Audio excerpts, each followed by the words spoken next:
One of the great aspects of movies is that they can be enjoyed all over the world. Movie studios go to great lengths to ensure this. A lot of times, there are certain things in the movies that are changed to appeal to moviegoers outside of the United States. Have you ever seen an American-made movie that was meant for another country? Check out this list we've compiled for you of movies that were changed.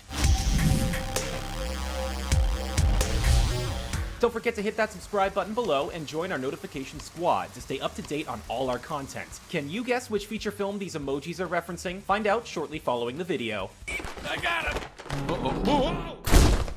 Monsters University. Cupcakes. In 2013, Pixar released Monsters University, the prequel to Monsters, Inc. It was great to see how Mike Wazowski and James P. Sullivan became inseparable after their time in college. Of course, like other Pixar movies, the comedy was great and the story was very entertaining. One scene that was changed for global audiences was when Randall Boggs made some cupcakes to try to make some friends within the campus fraternities, all before he became an evil character in Monsters, Inc. In the American version, the cupcakes read, "Be my pal." In the international versions of the film, they simply featured a smiley face. Pixar changed the cupcakes to make the joke work for non-English speaking moviegoers. Monsters University did pretty well in the box office and made $82 million during its opening weekend, and grossed over $268 million on a budget of $200 million. Unfortunately, we probably won't see another film with these characters, and we'll have to live with just the 2 films. There are a few other Pixar movies that tore at our heartstrings compared to the relationship between Sully and Boo. Seeing her face light up as she saw Kitty was one of the cutest things we've seen from a Pixar movie.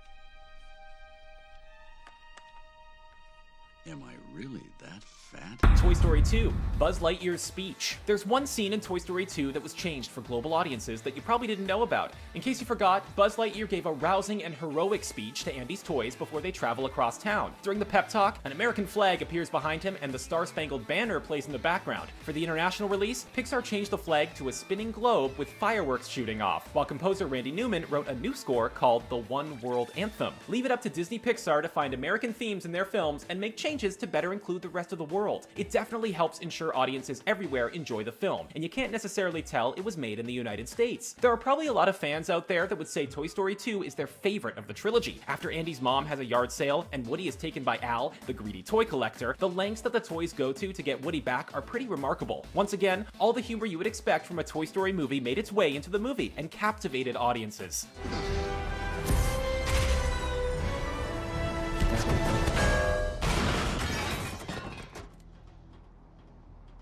Whatever.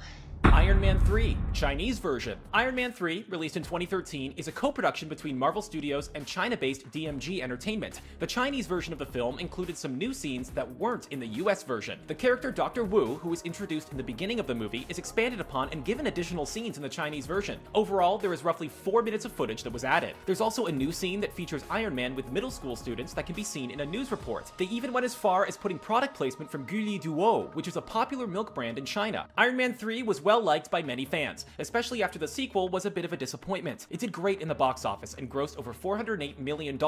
Remember, Iron Man 3 was released a year after The Avengers, and a lot of people were hyped after that movie. Iron Man 3 had a better story and was more direct than the sequel, and the focus wasn't so much on explosions and heavy effects. Of course, Stark's wisecracks are another big selling point of the franchise and keep the movie entertaining. I'm part cat, part elephant, part dolphin. Dolphin?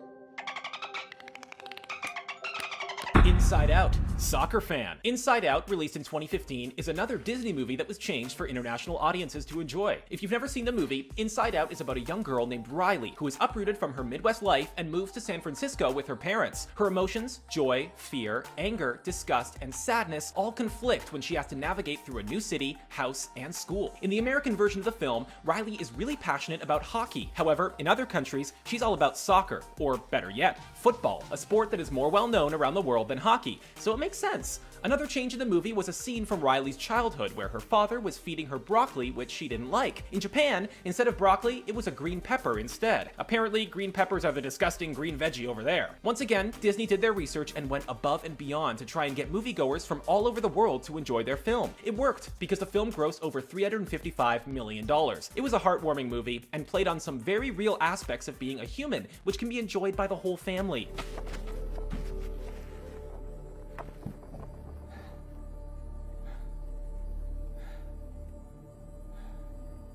Pirates of the Caribbean, At World's End, Chinese Pirate Captain. Pirates of the Caribbean is one of Disney's biggest movie franchises. Everyone loves when Johnny Depp graces the screen as his character, Captain Jack Sparrow. From the time we first saw him on screen in the role, it was a hit. In Pirates of the Caribbean, At World's End, one character did not have as much screen time in China as the US. It was one of their biggest stars, Chow Yun-fat, who played the pirate captain Sao Fang. While he had about 20 minutes of screen time in the US, it was cut in half in China. A lot of his scenes were cut from this movie because, according to officials, his character was an insulting racial caricature. One scene that was cut involved Sao Fang reciting a famous Chinese poem to the heroine who he falls in love with at first sight. There were also protests from Singapore after Chow had a line saying, "Welcome to Singapore."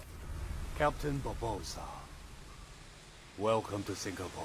It hinted at Singapore being a land of pirates and caused a number of people to be upset. Chow Yun-fat is a great actor, and despite some racial controversy, it's a shame he didn't get all of his screen time in his home country.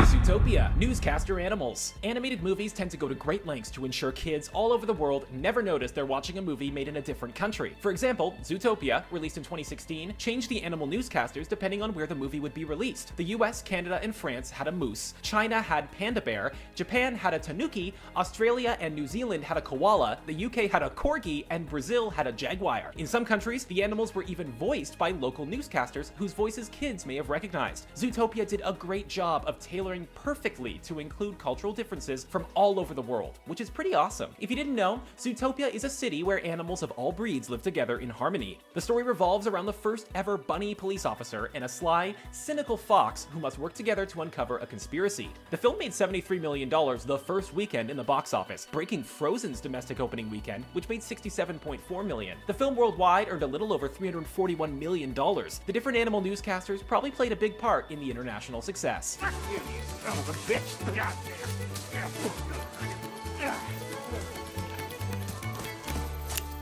Lincoln, history lesson. The hat, the beard, the face on our penny and $5 bill. Who doesn't know Abraham Lincoln, right? Well, people who aren't from the United States don't. When Steven Spielberg's movie Lincoln was getting ready for its international release, research showed that almost everyone has heard of President Lincoln, but they don't know exactly why he's played such a big role in our country's history. Luckily, Spielberg was kind enough to provide audiences with a little cheat sheet who weren't familiar with Abraham Lincoln. Most countries received an all-new intro, explaining the Civil War and its context against black and white images, and the John Williams score playing over it. For the Japanese release, Spielberg took it up a notch and decided to appear on screen himself to give the country a history lesson on the US. It's a great part of our country's history, and it's pretty cool that Spielberg went to such great lengths so audiences could understand what was going on during that time period. Films about American history have always had a hard time overseas, and one reason Spielberg wanted to add in the extras toward the beginning of the film. It ended up doing pretty well, and made $93 million overseas.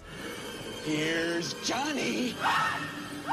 The Shining, typewriter scene. Stanley Kubrick's The Shining, based on Stephen King's book of the same name, is one of his most recognized films. Kubrick has been known for many things, but being relaxed isn't one of them. He was very particular about how he wanted his movies to be. He would routinely force dozens of takes for scenes that didn't really matter until the actors got them just right and he felt good about it inside. Kubrick's OCD went in full effect when he felt that the typewriting scene of Jack Torrance's masterpiece would be diminished if foreign viewers had to read in subtitles what all the pages said. The words could have easily been translated into other languages, but the sayings themselves only exist in English, so it would lose a lot of its context and meaning. Kubrick's secretary went through a lot just to create one manuscript for the American version. Imagine what she went through when she had to redo it a handful of times for international versions of the movie, which all contained a real saying from each particular country. It's understandable to want things to be just right and how you picture them, but Kubrick is in a whole other realm as far as his OCD goes.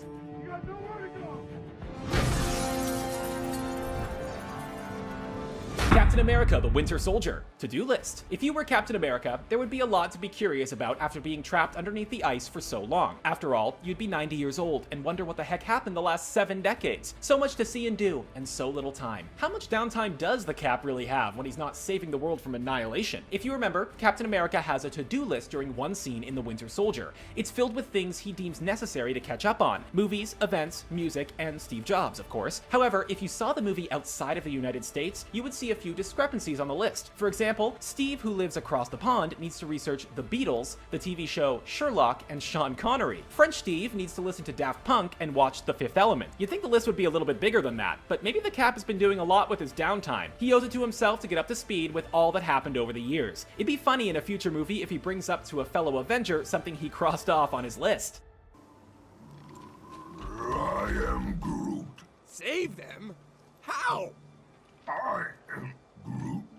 Guardians of the Galaxy. I am Groot. Groot from Guardians of the Galaxy is one of the most complex and demanding characters Vin Diesel has played, even if he only ever says 3 words. Diesel had to stand there and carefully consider how Groot would deliver his line, I am Groot. Now, it was probably already a long enough process to do this in English. Diesel eventually had to do the entire process again, 15 different times, one for each additional language. To make it easier for foreign fans that he was still Groot, Diesel had to redub his line in a different language for each international version. Diesel is a dedicated actor and learned how to say I am Groot in Hungarian, Hindi, Czech, Polish, Portuguese, Spanish, Ukrainian, Mandarin, Japanese, French, Italian, Kazakh, German, Russian, and of course, English. Ich bin Groot. Nein! Diesel may have been constantly looking at a script, but even after the movie was completed, he was still able to remember a lot of his non-English lines. Jimmy Fallon put him on the spot, and Diesel was able to deliver. Groot has become a fan-favorite character for obvious reasons, and has captured a lot of our hearts. We're looking forward to what teenage Groot is like after seeing a glimpse of him at the end of the movie. When you watch movies from now on, you may end up paying attention to what would be different for other countries. Pretty cool to learn what's changed, right? What did you think of this list that we compiled for you? Before we forget, the answer to the movie emoji quiz from earlier is... Well, did you get it right? Be sure and let us know in the comment section below. And if you haven't already, check out our playlist. Thanks for watching this video.